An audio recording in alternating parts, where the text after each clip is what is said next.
I recently made a video about this gaming PC. Originally, I had built it for $360 and it was supposed to be a jab at a console killer PC. Of course, at the price point, it's an absolute steal, but you obviously couldn't repeat that build for the same price that I did. So today, I'm redeeming myself with hopefully a better computer and a better video.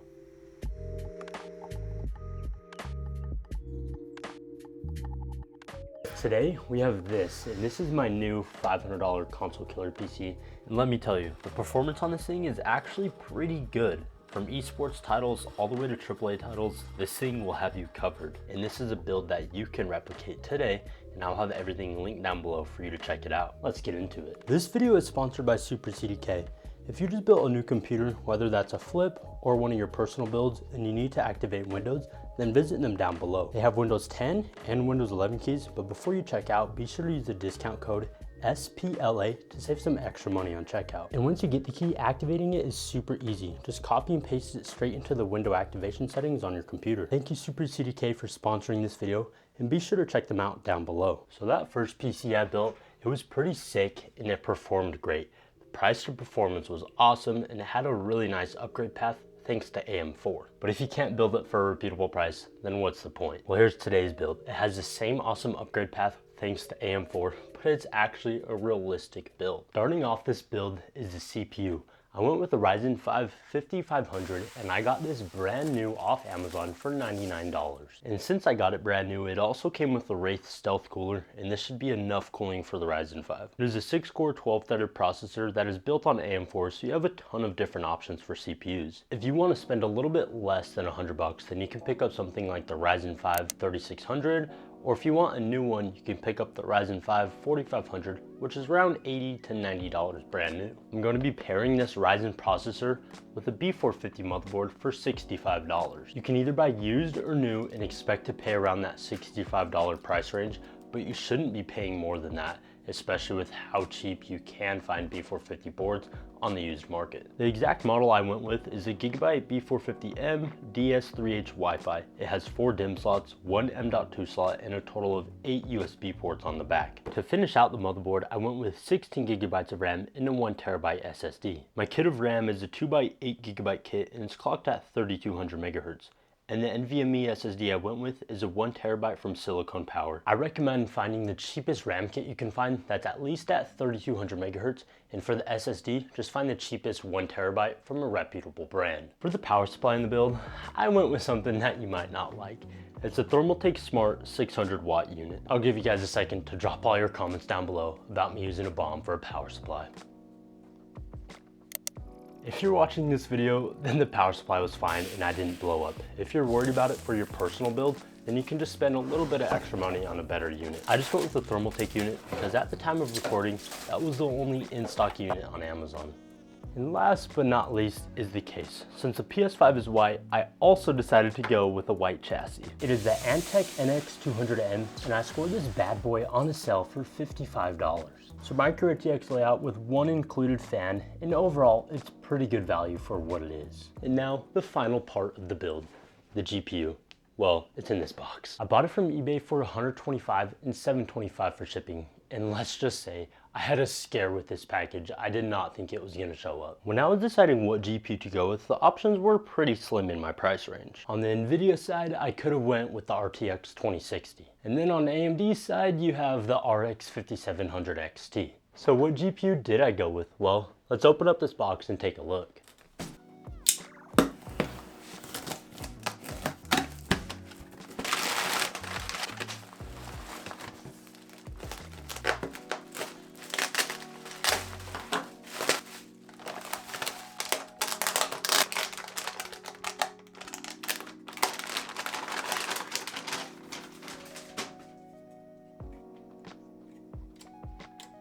The card I decided to go with was the RX 5700 XT. Team AMD, baby. The exact one I got is the ASRock Phantom Gaming triple fan model. When I was on eBay looking for a GPU, I came across this ad and it was titled RX 5700.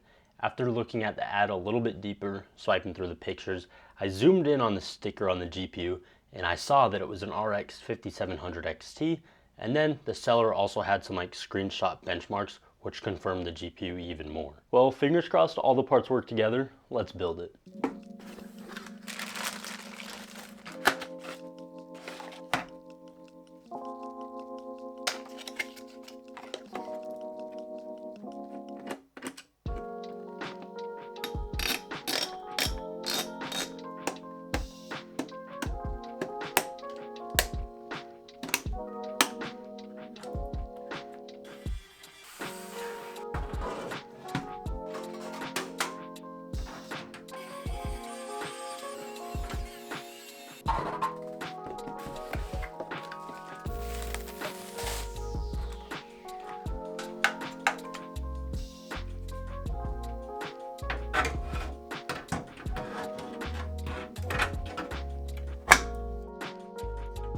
I didn't think the GPU was fitting. Oh my goodness.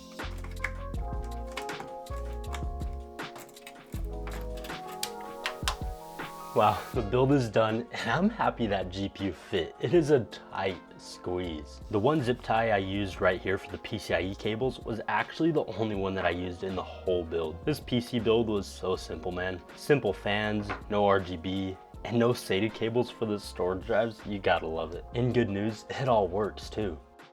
Here's a quick price breakdown of the whole build. So for the Ryzen 5 5500, it was $99 and I paid $106 after tax. The RX 5700, $125, $141, and $31 after tax. And you can just go down the list. My price with tax was $478.97. If you are actually wanting to build this PC, keep in mind you might not get the exact price I paid for it, and you might not pay exactly $500. It might be $500 or $600. It just depends on where you are in the world, your taxes, and the prices that you can get the parts for. But I did go off of realistic pricing. Everything that I used was average pricing or new pricing, and it's all linked down below. But now let's test this thing out and see how it performs. Before I show you the FPS numbers, I do want to mention that the GPU in the PS5 is equivalent to the RX 6700 non-XT. So on paper, it's better than our gaming PC. And speaking of gaming, the PS5 states 120 FPS at 4K, but we all know that's not real. We will keep that 120 FPS number in the back of our minds when we test out games. I quickly tested a couple of games to see if the system was running stable. Of course, I ran good old Fortnite to warm it up, and it all seemed to be running good. It was playing really smooth, and the temps were pretty good. But the only issue is the CPU fan keeps ramping up and down, and it's honestly just super obnoxious.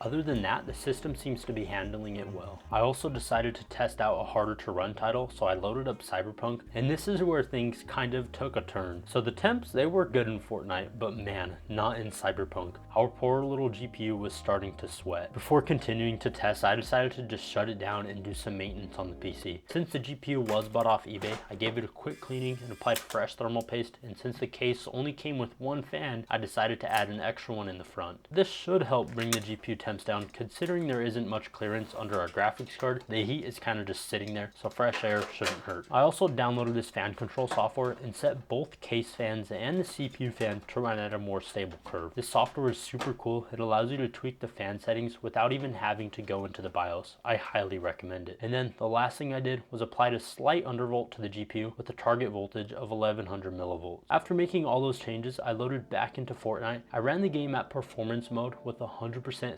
3D res scale, far view distance, and everything else on low. I tested a handful of times at 1080p and some games at 1440p, and at 1080p the system averaged 178 FPS, and then at 1440p the system averaged 139 FPS. Yeah, this PC absolutely wins over the consoles. We were averaging more FPS than the PS5 can even output. So if your main game is Fortnite, then I definitely recommend this PC over the console. Let's move on to another game. I decided to test Apex Legends, and I sort of tested it the same way I did Fortnite. I was running the game at competitive settings, which is all shadow settings turned off, and then basically whatever else you want. I had everything else at medium, and I kept the settings the exact same across both resolutions. At 1080p, our PC averaged 223 frames, and then at 1440p, we still kept a pretty strong FPS average right at 190. And once again, we absolutely crushed the 120 target FPS from the PS5. Now let's retest Cyberpunk and give it another whirl. My main thing was keeping an eye on the GPU temps, and well, they slightly improved. It is still running hot, but it's not as bad as it was. I first ran the game at 1440p with high settings, and I enabled upscaling because we know the PS5 uses it too. At high settings, the system averaged right under 60 FPS. I wanted to get above the 60 FPS mark, so then I tested with low settings and it averaged 89 FPS. In Hogwarts Legacy, the temperatures were another issue again. I was running around with high settings and of course upscaling, and it was doing good. The game had defaulted to medium, but I wanted to see what our system was capable of, and it averaged 77 FPS with high settings. Overall, the PC, I mean, it performed great. You guys saw the FPS numbers. Temperatures were kinda scary though. So, is this PC worthy of being a console killer? I don't know, what do you think? Should you build this or just buy a console? In my opinion, you should build this, but I'm saying that and it sounds unfair because I'm a PC guy. So you just have to ask yourself if it's worth it with all the extra steps involved and the extra cost. Consoles are just plug and play in your gaming. PCs aren't. I mean, I had to build this thing, I had to mess with it to try to get it running correctly, and I even had to take apart the graphics card. It's not hard, but if you are a beginner, then it can be challenging. So consoles are definitely easier, but I do recommend this PC build, especially for the money. It's really good value. And as far as the temperatures go, I just have to say this. So the temps are bad, but I've been playing for hours and it hasn't shut off on me. The temperatures could have been my fault or just a GPU problem. I did everything I could to try to help with them. Anyways, if you enjoyed this video, then smash that like button and please leave any feedback down below in the comments. It may not seem like it, but I do read every comment and I do appreciate it. If you want to see more content like this from me in the future, then be sure to sub and turn on noties, and I'll catch you in the next video. Peace.